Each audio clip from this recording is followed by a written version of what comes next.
ស្លាប់ហើយម៉ែភ្លេចចុចកុងតាក់ភ្លើងឆ្នាំងបាយបានហើយម៉ែឥឡូវចេះតែភ្លេចនេះភ្លេចនោះរហូតព្រះអើយម៉ែបាយចានទៀតហើយបងមិនគិតថាមានលើកនេះហើយថ្ងៃក្រោយมันអាចមានរឿងដដែលកើតឡើងទេឬស្ដាប់អូនទៅបងគួរយកគាត់ទៅដាក់នៅមណ្ឌលចាស់ចរិយាទៅបង Channel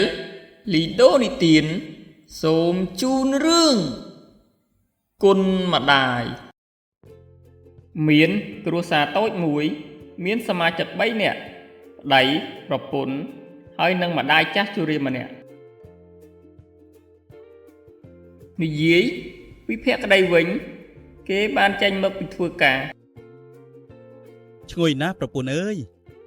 ចេះថ្ងៃមុនថាម្ហូបហាងឆ្ងាញ់ជាងម្ហូបប្រពន្ធបងធ្វើ បងនិយាយលេងជាមួយអូនតាគ្មានម្ហូបណាឆ្ងាញ់ប្រៀបបានម្ហូបប្រពន្ធបងធ្វើទេ បងចូលទៅហៅម៉ែមកពិសាបាយ បាទអូន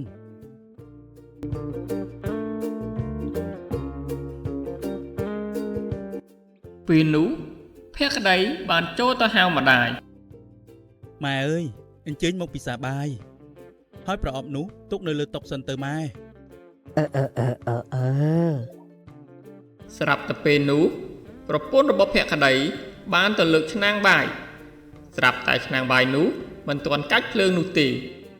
ដោយសារតែលោកយាយចាស់មានការភ្លេចភ្លាំង ស្លាប់ហើយម៉ែភ្លេចចុចកុងតាក់ភ្លើងឆ្នាំងបាយបានហើយ អូនកុំនិយាយសម្ដីលឺបែបនេះអី ម៉ែឥឡូវចេះតែភ្លេចនេះភ្លេចនោះរហូត បន្ទាប់ពីពួកគេហូបបាយរួចហើយភក្តីបានមកនិយាយជាមួយនឹងប្រពន្ធ ម៉ែសម្រានហើយបង អូនណាបងមានរឿងចង់និយាយជាមួយអូនថ្ងៃក្រោយអូនកុំឲ្យម៉ែរវល់រឿងបាយទឹកទៀតណាបងនឹងប្រឹងប្រែងរៀបចំការងារឲ្យឆាប់ចប់មុនម៉ោងប្រញាប់មកធ្វើបាយម្ហូបជាមួយអូនបានទេអូន មិនមែនអូនបង្ខំឲ្យម៉ែបងបំរើរឿងម្ហូបបាយអីនោះទេ ថ្ងៃបន្ទាប់ទៀតដោយសារតែលោកយាយភ្នែកមិនសូវច្បាស់ហើយលោកយាយបានធ្វើឲ្យរបស់របរធ្លាក់បែក ព្រះអើយម៉ែបាយចានទៀតហើយ ពេលនោះដែរភក្តីក៏ត្រឡប់មកពីធ្វើការវិញ អើ ខ្ញុំមកវិញហើយមានរឿងអីអូន ម៉ែគ្រាន់តែ ម៉ែម៉ែចូលទៅបន្ទប់សម្រាប់ទៅ ម៉ែគ្មានចេតនាទេ ម៉ែទៅសម្រាប់សិនទៅ ពេលនោះលោកយាយគាត់ក៏បានចេញទៅសម្រាកបាត់ទៅនិយាយពីប្រពន្ធរបស់ភក្តីវិញបានហៅប្តីមកពិភាក្សារឿងម្ដាយម្ដងទៀត អូនមានរឿងចង់និយាយជាមួយបងម៉ែនៅផ្ទះម្នាក់ឯងតាំងពីព្រឹកដល់យប់អូនមានអារម្មណ៍ថាមិនស្ងប់សោះឬមួយក៏យកម៉ែទៅដាក់នៅមណ្ឌលចាស់ចរិយាទៅបង មិនបានទេម៉ែបានហត់នឿយចិញ្ចឹមបងតាំងពីតូចម៉ែមានតែបងម្នាក់ម៉ែមិនអាចឃ្លាតពីបងបានទេបងក៏មិនអាចឃ្លាតឆ្ងាយពីម៉ែបានដែរ ថ្ងៃបន្ទាប់ក្រោយទៀតលោកយាយគាត់តែងតែធ្វើឲ្យរបស់របរបែកបាក់ជារៀងរាល់ថ្ងៃ មានរឿងអីម៉ែ ម៉ែគ្រាន់តែចង់ផឹកទឹកបន្តិច ម៉ែអង្គុយឲ្យស្ងៀមនៅទីនេះទៅចាំកូនទៅប្រម៉ូសិន ដោយសារតែប្រពន្ធឃើញម្ដាយរបស់ខ្លួនធ្វើឲ្យខូចនេះខូចនោះច្រើនពេកក៏ទៅពន្យល់ប្តីម្ដងទៀត យើងគួរតែនាំម៉ែទៅនៅមណ្ឌលចាស់ចរិយាទៅព្រោះមានអ្នកមើលថែរក្សាគាត់នៅទីនោះ ថ្ងៃមួយ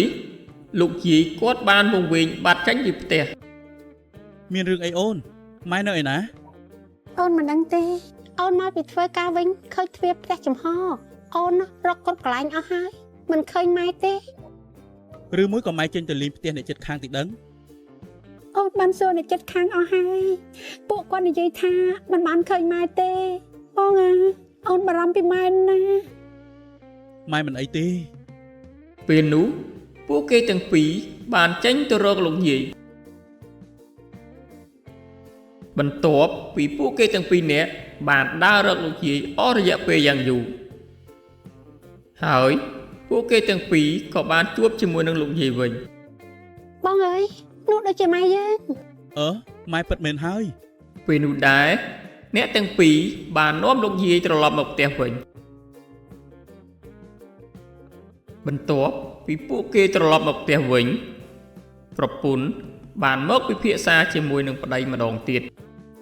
បងមើលទៅតែបន្តិចទៀតអាចមានរឿងធំហើយ អូននិយាយតិចបានហើយកុំឲ្យម៉ែលឺ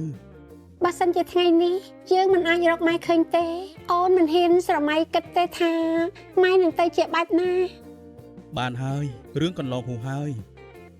បងមិនគិតថាមានលើកនេះហើយថ្ងៃក្រោយมันអាចមានរឿងដដែលកើតឡើងទេឬស្ដាប់អូនទៅបងគួរយកគាត់ទៅដាក់នៅមណ្ឌលចាស់ចរាទៅបង ពេលនោះដែរប្តីក៏លែងបដិសេធទៀតហើយលុះព្រឹកឡើងភក្តីបានមកនិយាយជាមួយនឹងម្ដាយ ម៉ែអើយកូនរកបានមណ្ឌលថែទាំចាស់ជរាឲ្យម៉ែហើយម៉ែទៅនៅទីនោះនឹងមានអ្នកមើលថែម៉ែបានល្អណាស់ កូនគិតម៉ែទៅនៅមណ្ឌលចាស់ចរារាល់ចុងសប្តាហ៍កូននឹងទៅសួរសុខទុក្ខម៉ែតាកូនគិតយកម៉ែទៅនៅទីនោះពិតមែនឬ នៅទីនោះម៉ែមានអ្នកមើលថែពេញមួយថ្ងៃពួកកូនអាចទុកចិត្តបាន ម៉ែយល់ហើយចាំពួកកូនជួយម៉ែរៀបចំអីវ៉ាន់ណាម៉ែគ្មានរបស់អ្វីត្រូវរៀបចំទេហើយប្រអប់នេះម៉ែទឹកនៅផ្ទះចោះចាំពួកកូនទុកឲ្យម៉ែណាអត់ទេមិនបានទេម៉ែត្រូវតែយកប្រអប់នេះទៅតាមណាម៉ែទៅចាំនៅក្នុងឡានមុនទៅប្រអប់នេះម៉ែត្រូវតែយកទៅតាមខ្លួនចាកូនយកទៅឲ្យម៉ែ ពេលនោះលោកយាយក៏ដើរចេញទៅស្រាប់តែពេលនោះកូនប្រសាបានឆ្ងល់ថាមូលហេតុអ្វីបានជាម្ដាយក្មេករបស់គេស្រឡាញ់ប្រអប់នេះយ៉ាងនេះហើយគេក៏បានទៅសួរប្តីរបស់គេ បងមានដឹងថានៅក្នុងប្រអប់នេះមានរបស់អីទេ បងមិនដឹងទេម៉ែមិនដែលឲ្យបងមើលទេបងក៏មិនដែលសួរគាត់ដែរ បើសិនជាម៉ែយករបស់មានតម្លៃទៅទីនោះងាយនឹងបាត់បង់ណាអូនត្រូវតែបើកមើលថាមានអីនៅក្នុងនោះទៅបាន ពេលនោះស្រាប់តែកូនប្រសាបើកប្រអប់នោះមើល ស្អីគេនេះ នេះជា ភក្តីនិងប្រពន្ធបានអានសៀវភៅដែលម្ដាយរបស់ខ្លួនសរសេររៀបរាប់តាំងពីខ្លួននៅតាំងពីកុមារភាពហើយបានរក្សាថ្មិញដំបូងរបស់គេទុកអស់រយៈពេលជិត40ឆ្នាំ ម៉ែអើយម៉ែ ហេតុអីបានជាម៉ែរក្សាទុករបស់បែបនេះ នៅស្រុករបស់បងគ្រប់គ្នាតែងតែរក្សាទុកថ្មិញព្រៃដុះលើកដំបូងរបស់ក្មេងៗរហូតដល់គ្រប់អាយុ20ឆ្នាំបើសិនជាគេបោះចោលមុនអាយុ20ឆ្នាំគេជឿថាក្មេងនោះនឹងអាយុខ្លីនិងឆាប់ស្លាប់មុនអាយុ20 បន្ទាប់ពីពួកគេបានអានសៀវភៅដែលម្ដាយរបស់គេបានកត់ត្រាទុករួចហើយពួកគេក៏នាំគ្នាចេញមករកម្ដាយ រួចរាល់ហើយនៅកូនប្រអប់របស់ម៉ែ ម៉ែអើយកូនខុសហើយ ណែកូនសុកបែរជា ម៉ែតែងតែរក្សាសក់និងថ្មិញព្រៃរបស់កូនរហូតដល់ពេលឥឡូវកូនទើបតែដឹងម៉ែអើយកូនខុសហើយ ម៉ែមិនអាចបោះបង់របស់នោះបានឡើយ ចាប់ពីពេលនោះមកម្ដាយនិងកូនរស់នៅជាមួយគ្នាយ៉ាងសុខសាន្តពីរនាក់ប្តីប្រពន្ធរួមគ្នាថែរក្សាម្ដាយហើយពួកគេគ្មានបំណងចង់ឲ្យម្ដាយរស់នៅមណ្ឌលចាស់ជរាទៀតទេសូមបងប្អូនទាំងអស់គ្នាកុំភ្លេចជួយចុច Subscribe និងចុចរូបកណ្ដឹងម្នាក់មួយផងដើម្បីទទួលបានវីដេអូថ្មីៗទៀតបាទសូមអរគុណ